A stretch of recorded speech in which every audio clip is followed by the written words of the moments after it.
നല്ല ഇടയൻ യേശു, ഹോശന്ന ഹല്ലേലൂയ.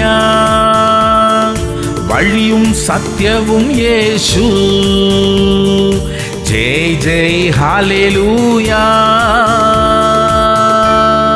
1 തെസ്സലോനിക്കർ 5:13. അവരുടെ വേല നിമിത്തം ഏറ്റവും സ്നേഹത്തോടെ വിചാരിക്കണം എന്ന് നിങ്ങളോട് അപേക്ഷിക്കുന്നു. പ്രിയമുള്ളവരെ, നമ്മെ ആത്മീകമായി വഴി നടത്തുന്നവരെ കുറിച്ചാണ് ഈ വാക്യത്തിൽ പറയുന്നത്. അവർ നമ്മുടെ ആത്മാക്കൾക്കായി ജാഗരിക്കുന്നു. അതിനെ മാനിക്കണം, അവരെ ആദരിക്കണം. നമ്മെ തിരുത്തുമ്പോൾ സ്നേഹത്തോടെ സ്വീകരിക്കണം. അവർ നമുക്ക് വേണ്ടി ദൈവത്താൽ നിയമിക്കപ്പെട്ടവരത്രേ. അവരുടെ ആവശ്യങ്ങളെയും വേദനകളെയും കണ്ടറിയാൻ ശ്രമിക്കണം. അവർ നമ്മുടെ സ്നേഹത്തിലും കരുതലിലും സന്തോഷിക്കട്ടെ. അത് നമുക്കും തലമുറകൾക്കും അനുഗ്രഹമായിരിക്കും. പ്രാർത്ഥിക്കാം. സ്വർഗീയ പിതാവേ, ഞങ്ങളുടെ മേൽ നിയമിച്ചിരിക്കുന്ന ഇടയന്മാർക്കായി സ്തോത്രം. അവരെ സ്നേഹിക്കാനും അനുസരിക്കാനും ഞങ്ങളെ സഹായിക്കണമേ. അവർ തികഞ്ഞ സന്തോഷത്തോടെയും സംതൃപ്തിയോടെയും വേല ചെയ്യുവാൻ ഇടയാക്കണമേ അപ്പാ.